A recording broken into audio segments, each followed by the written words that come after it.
नमस्ते एवरीवन, ब्रजेश चौहान है। तो गाइस, आप सभी को मे भी पता हो कि ना हो, मैं आज आपको जो अपडेट देने वाला हूँ वो ध्यान से आप सुनना, क्योंकि जो मार्केट में सिचुएशन चल रही है, जो बिटकॉइन अभी चल रहा है, यानी कि $18,000 के आसपास जो चल रहा है, ठीक है, उसका क्या नेक्स्ट मूव होगा और ये जो मार्केट क्रैश क्यों हुआ है, उसके पीछे के रीजंस क्या है, वो सारी चीज़ों के बारे में आज की वीडियो में हम बात करेंगे। इससे पहले गाइस, हमारी ये चैनल को आपने सब्सक्राइब नहीं किया तो सब्सक्राइब कर लो, क्योंकि डेली बेसिस पे आपको काफ़ी इन्फॉर्मेशन मिलने वाली है क्रिप्टो के बारे में। ठीक है, तो फटाफट से हम बात करते हैं। तो यहाँ पे मार्केट में तो बहुत सारे चीज़ें यहाँ पे बातें होती है कि जो FTX है और यहाँ पे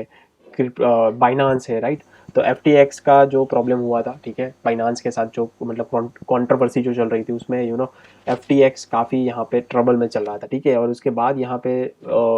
CZ जो है, जो बाइनांस के CEO है, उन्होंने जो FTX को कहीं ना कहीं एक्वायर करने की यहाँ पे बात हुई। बट एक्वायर करने में अभी टाइम लगेगा, अभी ऐसा जस्ट वर्बली यहाँ पे बातें हुई है और वो लोग चेक करेंगे, देखेंगे, उसके बाद यहाँ पे FTX को कहीं ना कहीं एक्वायर करने की ये जो बात है वो फ्यूचर में अभी थोड़ा टाइम भी लगेगा, राइट। तो अभी यहाँ पे जो FTX यहाँ सीधा मतलब $20 से यहाँ से सीधा यहाँ पे $3-4 यहाँ पे अभी आ चुका है। तो बहुत ज़्यादा यहाँ पे FTX और FTX के जो ओनर है, ठीक है, सैम, उनको बहुत बड़ा यहाँ पे नुकसान हुआ। और ये दोनों चीज़ें मतलब क्यों हुई, उसके पीछे यहाँ पे क्या है ना कहीं जो बाइनांस है और FTX है, कहीं ना कहीं एक दूसरे को कहीं ना कहीं देखो, एक दूसरे के कॉम्पिटिटर है, राइट। भी ये एक दूसरे के कंपटीशन और एक दूसरे के ईगो की वजह से यहाँ पे काफ़ी ज़्यादा नुकसान जो हुआ है वो हमको हुआ है, हमारी क्रिप्टो इंडस्ट्री को हुआ है, हमारे रिटेल इन्वेस्टर को यहाँ पे कहीं ना कहीं लॉस हुआ है, ठीक है। क्योंकि ये नहीं होना चाहिए और ये पहली बार ऐसा हुआ है कि दो बड़े एक्सचेंज कहीं ना कहीं उनके ईगो सेटिस्फेक्शन या फिर कहीं ना कहीं ये जो कंट्रोवर्सी हुई है गाइज, यहाँ पे BNB की बात करें तो यहाँ पे हम बाइनांस की जैसे हम बात करें तो बाइनांस, देखो बाइनांस काफ़ी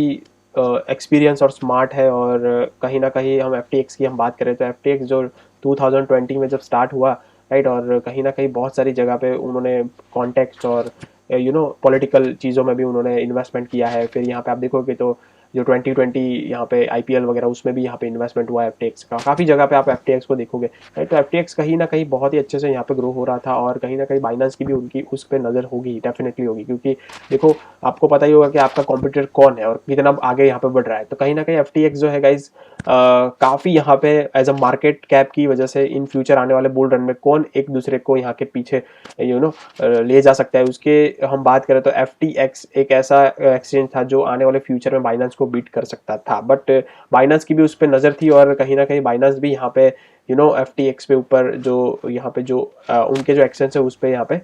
नज़र टिका के बैठा था कहीं ना कहीं, ठीक है। तो जो ये कंट्रोवर्सी खड़ी हुई है BNB और FTX के एक दूसरे के ऊपर, तो इसके पीछे जो रीज़न थे, तो कहीं ना कहीं ऐसे ट्वीट्स भी किए थे FTX के जो ओनर थे, CEO थे, सैम ने, बाइनांस के ऊपर, जिसकी वजह से कहीं ना कहीं जो बाइनांस के जो यहाँ पे उनके CEO की बात करें, CZ की, तो कहीं ना कहीं उन्होंने भी फिर पलट के यहाँ पे बातें मतलब जो क्या बोलते हैं वो जवाब दिया था। और ये जो कंट्रोवर्सी की वजह से जो FTX ने जो यहाँ पे BUSD के साथ का जो 2.1 बिलियन का जो उनका फंड था वो कहीं ना कहीं वापस कर दिया था और वो बहुत सारी चीज़ें यहाँ पे हुई, और जिसकी वजह से सोलाना भी काफ़ी ट्रबल में आया था, क्योंकि सोलाना कहीं ना कहीं बैक था FTX के टोकन के। तो FTX टोकन को कहीं ना कहीं संभालने की वजह से उन्होंने सोलाना को बाय किया था और वही सारी चीज़ें हुई थी, ठीक है। और सेम चीज़ें यहाँ पे हुई थी, BUSD और BNB को बचाने के लिए जो सीजर थे उन्होंने FTX को सेल किया था और सोलाना को सेल किया था। ये सारी चीज़ें, बहुत सारी चीज़ें चली थी, बट एट द एंड बहुत सारा लॉसेस हुआ। तो एट द एंड जो भी यहाँ पे कंट्रोवर्सी हुई, जो जो प्रॉब्लम हुआ, जो इफेक्ट पड़ा, हमारी क्रिप्टो करेंसी इंडस्ट्री को पड़ा है, ठीक है गाइस। तो ये दोनों बिलियनर, दोनों एक्सचेंज के प्रॉब्लम की वजह से कहीं ना कहीं जो क्रिप्टो की जो इंडस्ट्री है वही सफ़र करती रही, ठीक है। क्योंकि जो सैम जो थे, सैम, ठीक है, जो FTX के फाउंडर थे, ठीक है, यहाँ पे देखो उनका यहाँ पे ट्वीट्स भी आ रहे हैं। 14 आवर के बाद कोई ट्वीट आया नहीं है, राइट, आप देख सकते हो। और यहाँ पे उन्होंने यहाँ पे काफ़ी ज़्यादा यहाँ पे ट्वीट्स वगैरह किया है कि FTX and Binance US, two separate companies, are not currently impacted by this FTX US withdrawal are the, मतलब बहुत सारी यहाँ पे अपडेट FTX की बात यहाँ पे कर रहे थे और जो टाइम टू टाइम अपडेट भी वो दे रहे थे। और दूसरी चीज़ जो यहाँ पे सीजेड थे, ठीक है गाइस, सीजेड ने कहीं ना कहीं ट्वीट किया था यहाँ पे, जैसे मैंने पहले बताया। सीजेड बहुत बड़े मतलब अभी ये जो क्रिप्टो इंडस्ट्री में यहाँ पे अभी एक नाम हो गया है और उनकी जो बाइनांस है वो बहुत ही पॉपुलर है, आपको पता ही होगा, ठीक है, जिसकी वजह से काफ़ी यहाँ पे वो जो कुछ भी ट्वीट करते हैं उसमें भी इम्पैक्ट आता है, राइट। तो यहाँ पे काफ़ी लोग यहाँ पे बोल रहे हैं कि zero fee BTC trading will remain on Binance on the, तो यहाँ पे वो अपना बिजनेस यहाँ पे खड़ा कर रहे हैं, ठीक है। कहीं ना कहीं वो यहाँ पे FTX का जो एक्वायर की बात की, तो उसका भी ट्वीट मैंने ये जो कम्युनिटी टैब में मैंने डाला था, ठीक है, CZ बाइनांस का, होप आपने देखा होगा। आफ्टर अभी जो एक्वायर की बात है, अभी एग्जैक्टली वो सारी चीज़ें देखेंगे, एक्वायर करना है कि नहीं करना है वो पहले चेक करेंगे, उसके बाद यहाँ पे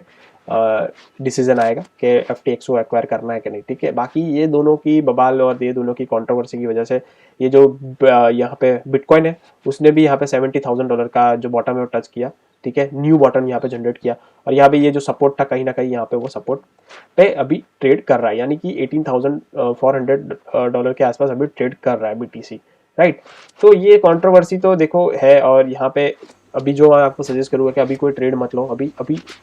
अभी एटलीस्ट आपको 48 आवर या 2-3 दिन अभी देखो कि क्या हो रहा है, क्या नेक्स्ट मूव आ सकता है क्रिप्टो इंडस्ट्री में, और कैसे ये FTX और यहाँ पे BNB का क्या डिसीजन आता है वो भी आपको देखना चाहिए। उसके बाद यहाँ पे आप ट्रेड लो। बाकी यहाँ पे आप रिस्क लेके थोड़ा बहुत अमाउंट डालना चाहते हो तो वो डाल सकते हो, अदरवाइज जैसे कि लूना में क्या हुआ था, लूना क्रैश भी हुआ, उसके बाद थोड़ा पंप हुआ, लोगों ने ऐसा लगा कि अभी लूना ऊपर जाएगा, फिर उससे वापस से वो क्रैश हुआ। तो ऐसी चीज़ें FTX में भी हो सकती है, तो अभी FTX में भी इन्वेस्ट मत करना, देखो क्या होता है। इसके बाद यहाँ पे मैं आपको अपडेट दूंगा, इसके बाद यहाँ पे आप इन्वेस्ट कर सकते हो, राइट। तो इस वीडियो में कहते इतना ही, मिलते हैं नेक्स्ट वीडियो में। होप आपको सारी इन्फॉर्मेशन अच्छे से समझ में आई होगी, क्योंकि बहुत सारी स्टोरी थी यार, सब मैं वीडियो में आपको नहीं गाइड कर सकता हूँ, नहीं बता सकता हूँ, बहुत लंबा वीडियो हो जाएगा। अदरवाइज ये सिंपल सी स्टोरी, ये सिंपल सा जो कॉन्फ्लिक्ट था FTT वर्सेस बाइनांस CZ, ठीक है, वो अल्टीमेटली कहीं ना कहीं धीरे धीरे सॉल्व हो जाएगा। और कहीं ना कहीं ये दोनों को ज़्यादा नुकसान, देखो ये सारी प्रॉब्लम की वजह से हमको तो नुकसान होता ही होता है, और उनके जो कहीं ना कहीं क्रिप्टो इंडस्ट्री के जो बड़े बड़े मतलब वेल्स या फिर बड़े जो इंस्टीट्यूशनल इन्वेस्टर, उनको भी काफ़ी ज़्यादा होता है, ठीक है। तो वो भी नहीं चाहेंगे ये सारे कंट्रोवर्सी को आगे बढ़ाने के। होप ये सारा जो मामला है आने वाले टाइम में सुलझ जाए, और हमारा जो बिटकॉइन है वापस से एक नई ऊंचाई को छूने के लिए तैयार हो जाए। थैंक यू सो मच, मिलते हैं नेक्स्ट वीडियो में, तब तक के लिए bye bye, see you and take care guys.